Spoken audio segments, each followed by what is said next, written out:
Est-ce que toi aussi tes bias de Stray Kids sont Hyunjin et Félix? Parce que si c'est le cas, ça révèle quelque chose de très profond sur toi et c'est ce qu'on va voir dans cette vidéo. Si ce sont tes bias, est-ce que il y a parfois des moments où tu ne vois plus que Hyunjin et puis quelques semaines ou quelques mois plus tard, c'est Félix qui prend toute la place, comme si ton attention allait de l'un à l'autre selon les périodes de ta vie? Ou bien peut-être que tu es simplement Hyunlix biased sans jamais avoir vraiment réussi à expliquer pourquoi. Parce que pendant des mois, ça a été mon cas et j'avais l'impression d'être indécise, incapable de choisir entre les deux. Un coup, mon regard était attiré par Félix, puis par Hyunjin, puis par les deux, et après j'ai compris que je me posais juste la mauvaise question. La vraie question, c'était pas qui est mon vrai bias, mais la question c'était pourquoi est-ce que mon regard oscille entre les deux. Et cette réponse a complètement changé ma façon de voir Hyunjin, Félix, mais aussi ce qu'ils représentent lorsqu'on les regarde ensemble. Et parce que je pense que ce qui nous attire n'est jamais un hasard, que les personnes qui nous fascinent racontent souvent quelque chose de nous, de ce qu'on traverse ou même de ce qu'on est en train d'apprendre, aujourd'hui j'aimerais te partager une lecture symbolique qui m'a énormément aidé à comprendre pourquoi, selon moi, Hyunlix représente une polarité aussi fascinante, celle de l'ombre et de la lumière. Tu comprendras aussi pourquoi ton regard oscille entre Hyunjin et Félix, pourquoi tu aimes Hyunlix en tant que duo et ce que ça révèle en réalité de ton monde intérieur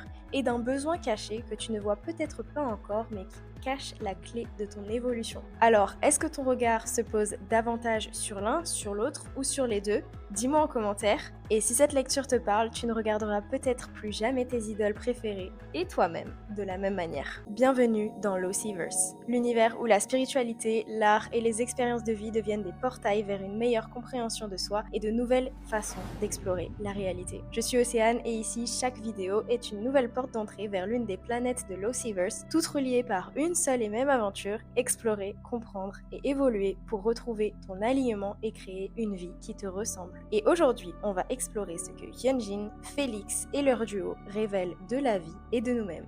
Game on! Bon sinon, comment ça va vous la canicule? J'ai failli ne pas tourner cette vidéo, j'ai galéré à commencer à tourner cette vidéo, mais on y est et dans cette vidéo, je vais parler de mon histoire parce que c'est le contexte qui a permis cette analyse-là de voir le jour. C'est mon histoire qui m'a permise d'avoir ce genre de compréhension. Donc je vais beaucoup parler de mon expérience dans cette vidéo, pas parce que je pense qu'elle est universelle, mais parce que c'est en l'observant que j'ai construit cette lecture. Et j'aimerais simplement t'inviter à faire la même chose avec la tienne. Donc peut-être que tu t'y reconnaîtras, mais garde en tête que ce sont mes propres interprétations, donc prends ce qui te parle seulement et tu laisses le reste. Alors déjà, comme beaucoup de stay, j'ai d'abord été victime du Félix Effect. D'ailleurs, dis-moi si toi aussi t'as connu les Stray Kids à cause de notre petite tête d'ange à la voix de démon. C'est comme ça que j'ai découvert Stray Kids et directement Félix devient mon bias. Même après avoir appris à connaître tout le groupe, Félix reste mon bias pendant des mois. Et quelques mois plus tard, Hyunjin commence à attirer de plus en plus mon attention. Jusqu'à finir par dépasser Félix. Et ça, c'était un déchirement. Parce que j'avais l'impression de trahir mon petit Félix. Mais je pouvais plus me voiler la face. À un moment, je devais juste assumer. Voilà. Après, j'ai commencé à comprendre ce que ce changement essayait de m'apprendre sur moi-même. Et quand j'ai compris ça, j'ai intégré cette leçon dans ma vie. Et une fois que la leçon a été intégrée, j'ai eu l'impression que mon regard est naturellement revenu vers Félix. Félix est revenu au premier plan. Et sans que je m'y attende, Félix a commencé à prendre de plus en plus de place de nouveau. Et si ton bias a déjà changé au cours de ta vie ou même au cours de ces derniers mois, je t'invite vraiment à repenser à ce que tu vivais à ce moment-là parce que tu comprendras pourquoi dans quelques minutes. Du coup, quand Félix est revenu, je me suis sentie indécise. J'avais l'impression de pas réussir à choisir. Je me demandais qui est mon vrai bias et je me disais que les autres stays avaient l'air d'avoir un bias très défini. Je pensais que c'était juste moi qui changeais d'avis, mais à partir du moment où j'ai commencé à observer les différentes périodes de ma vie, j'ai fait le lien entre mon état intérieur, ce que j'apprenais, les émotions que je vivais et mon bias du moment. Là, j'ai remarqué un schéma et j'ai compris que c'était peut-être pas un hasard. Et c'est là que j'ai commencé à regarder Hyunlix autrement. Ensuite, en ce qui concerne la grille de lecture que j'ai utilisée pour mon analyse. Il faut comprendre cette idée que notre attention raconte toujours quelque chose. Ce qui nous attire n'est jamais complètement neutre. Certaines personnes deviennent des miroirs, d'autres deviennent des guides, d'autres encore nous montrent une direction que nous n'avions pas encore envisagée. Et je parle pas seulement des idoles. Je parle aussi des personnages de fiction, des chansons, des livres, des films, des personnes de notre vie aussi, des œuvres qui nous bouleversent sans qu'on sache vraiment pourquoi. On choisit pas toujours consciemment ce qui nous fascine, notre fascination évolue avec nous, mais toutes ces préférences racontent quelque chose. Et ce qu'elles racontent, c'est que soit on est attiré par ce qu'on est déjà, ça s'appelle la résonance, soit on est attiré par ce qu'on cherche inconsciemment ou parce qu'on est en train d'apprendre à intégrer. Et ça, c'est la projection. Notre regard suit souvent notre évolution intérieure. Et d'ailleurs, si tu veux comprendre les dynamiques qui existent entre toi et ton idole, j'ai fait une vidéo entière sur la dynamique de résonance et de projection avec nos idoles. Je te la mets juste là. Mais dans cette vidéo ici présente, on va surtout explorer la dynamique de projection. L'idée que nos fascinations reflètent ce que nous traversons ou du moins ce que nous sommes en train d'intégrer et ce qui cherche à émerger en nous. Donc si jamais tu regardes cette vidéo jusqu'au bout et que tu as l'impression qu'elle ne te correspond pas, c'est peut-être simplement parce que c'est pas la projection qui est à l'œuvre chez toi avec Hyunlix, mais plutôt la résonance. Et dans ce cas, je t'invite à aller voir l'autre vidéo. Mais pour l'instant, garde simplement cette idée en tête que ce qui nous fascine raconte souvent quelque chose de nous. Et c'est précisément avec cette grille de lecture que j'ai commencé à regarder Hyunjin et Félix. Mais du coup, rentrons dans le vif du sujet. Pourquoi est-ce que notre regard oscille entre Hyunjin et Félix? À toi de voir si ça résonne avec toi. Voici ma lecture symbolique de Hyunlix. Quand Hyunjin prend toute la place. En analysant la période où Hyunjin a pris de plus en plus de place dans ma vie, j'ai commencé à remarquer un schéma. Si tu as déjà eu une période très Hyunjin, essaye de repenser à ce que tu vivais à ce moment-là, pas à ce qu'il faisait, mais à ce que toi tu vivais. Parce que dans mon cas, c'était pas un hasard. Parce que moi, à cette période, quand Hyunjin a commencé à prendre toute la place, j'ai remarqué qu'il y avait quelque chose qui me faisait mal, mais que je n'osais pas aller regarder. J'ai remarqué que je devais ressentir et accueillir mes émotions désagréables au lieu de les éviter et de les fuir. J'ai remarqué que je fuyais le négatif, le désagréable. Je fuyais une blessure. Je remarquais que je traversais en fait une grosse remise en question. Hyunjin m'appelait dans les profondeurs de moi-même pour voir, ressentir et rencontrer cette partie de moi. Donc, qu'est-ce que Hyunjin représente? Hyunjin représente le fait d'accueillir les émotions difficiles. Il représente l'intensité émotionnelle, la vulnérabilité, la sensibilité, la créativité, la beauté dans les failles, la transformation intérieure et le fait d'accepter toutes les parties de soi. Donc, notre fascination pour Hyunjin serait alors un miroir de notre besoin d'accueillir et d'explorer nos ombres, les parts de nous que l'on préférerait éviter. Ensuite, j'ai regardé la période où Félix est revenu naturellement au premier plan. Et ce qui est marrant, c'est que j'ai remarqué que Félix semblait revenir dans une saison de vie qui ressemblait énormément à celle dans laquelle je l'avais découvert. Comme si, après avoir traversé une période sombre, j'avais de nouveau besoin de lumière. Donc, si aujourd'hui Félix prend énormément de place dans ton cœur, demande-toi pourquoi maintenant et qu'est-ce que tu vis actuellement. Quand Félix prend toute la place, dans mon cas, Félix est revenu lorsque j'avais traversé une période très difficile, quand j'avais accueilli pleinement les difficultés de la vie et mes émotions, quand j'avais besoin de respirer, quand j'avais besoin de douceur, de retrouver de l'espoir, quand je voulais croire de nouveau, quand j'avais besoin de légèreté et quand mon système avait besoin de sécurité, d'espoir et d'une direction plus positive. Félix représente symboliquement la douceur, l'espoir, la lumière, la sécurité, la gentillesse, la compassion, le réconfort, l'optimisme, la réassurance, le fait de revenir vers la joie et le fait de choisir une autre perspective plus lumineuse. Donc, Félix serait alors un miroir de notre besoin d'ouvrir notre regard vers la lumière et de l'accueillir à nouveau. Pas pour nier l'ombre, mais pour ne pas y rester enfermé. Et ensuite, c'est pas tout. J'ai eu un déclic. Parce que d'abord, j'ai essayé de comprendre Hyunjin.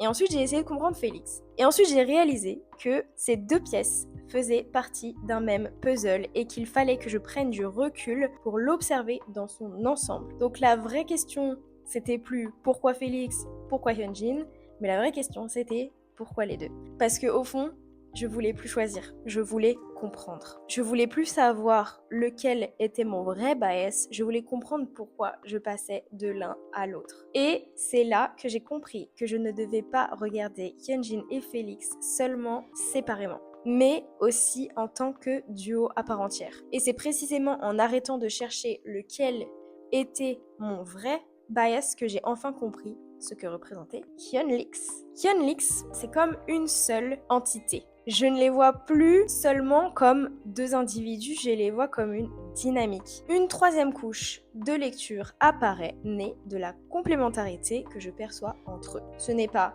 Hyunjin plus Félix, c'est Hyunlix. Ils représentent une seule polarité. Deux pôles qui ne s'opposent pas, mais qui se répondent et se complètent. Hyunlix, c'est l'ombre et la lumière. C'est descendre et remonter. C'est ressentir et croire. C'est transformer profondément et continuer d'aimer la vie. C'est traverser ses émotions difficiles et choisir de rouvrir son regard vers la lumière. C'est la nature de la vie elle-même. C'est la polarité. Hyunlix représente deux énergies complémentaires dont on a besoin pour traverser la vie. Deux besoins profondément humains qu'on a besoin de remplir pour avancer. Pas une opposition, mais un équilibre. Et c'est précisément cette complémentarité qui, selon moi, rend Hyunlix si fascinant. Donc, qu'est-ce que ça révèle de toi si tu bias Hyunlix? Tu as une attirance pour cette polarité d'ombre et de lumière. C'est que tu as besoin d'intégrer les deux dans ta vie.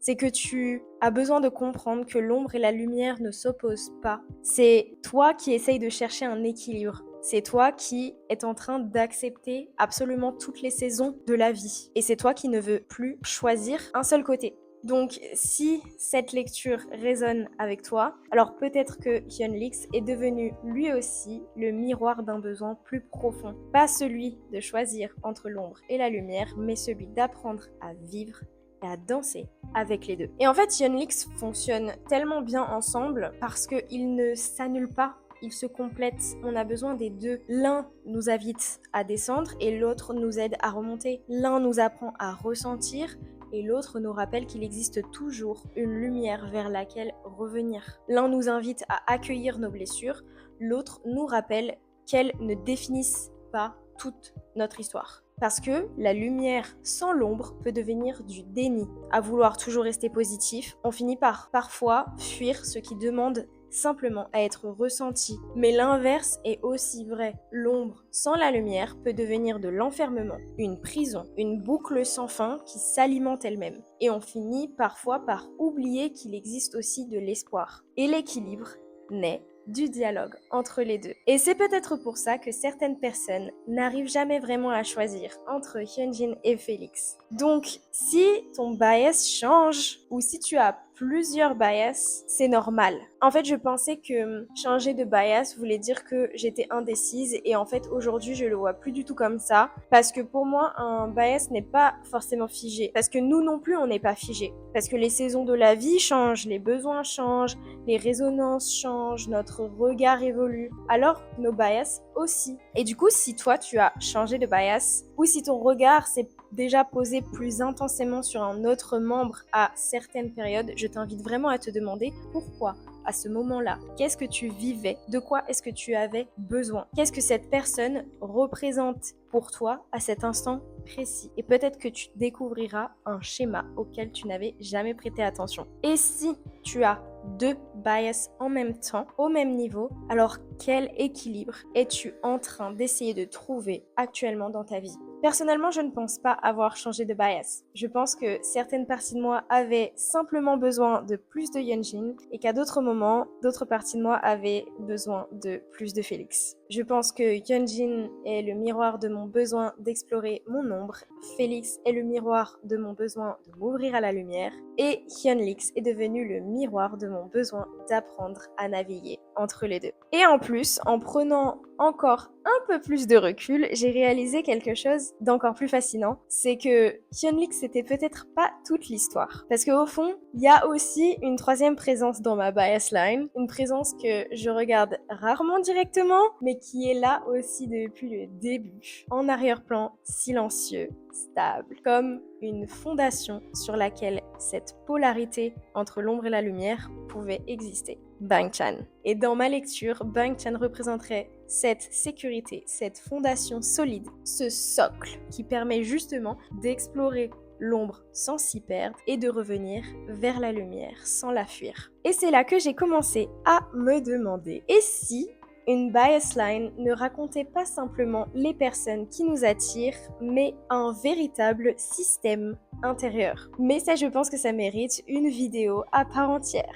Du coup, et toi? Je vais te laisser avec quelques questions que je t'invite à répondre dans les commentaires. Déjà, pourquoi est-ce que tu es Hyunlix biased? Et lequel attire le plus ton regard dans cette saison de ta vie? Qu'est-ce que ça dit sur ton besoin du moment? Je t'invite à observer plutôt que juger, de voir ton bias comme un miroir de toi-même et surtout à accepter que la réponse puisse évoluer avec le temps. Je vais conclure cette vidéo en te disant encore une fois que cette vidéo, c'est une lecture symbolique construite à partir de mon propre parcours. Peut-être que tu ne t'y reconnaîtras pas du tout et c'est totalement ok. Si ça ne t'a pas parlé, tu es peut-être dans le cas de résonance, comme je l'ai dit, que j'explique dans cette vidéo, et non de la projection, qui est finalement la dynamique de toute la vidéo que tu viens de regarder. Et si cette vidéo t'a parlé, j'espère qu'elle aura mis des mots sur quelque chose que tu ressentais depuis longtemps sans réussir à l'expliquer. Mais dans tous les cas, observer ce qui nous attire peut vraiment nous en apprendre beaucoup sur nous-mêmes. Parce que derrière nos artistes préférés, nos personnages préférés, nos films, nos musiques, il y a parfois des parties de nous qui essayent simplement de nous parler. Donc finalement, je ne pense plus que la question soit qui est ton vrai bias, mais je pense que la vraie question c'est plutôt qu'est-ce que ton regard essaye de te montrer aujourd'hui?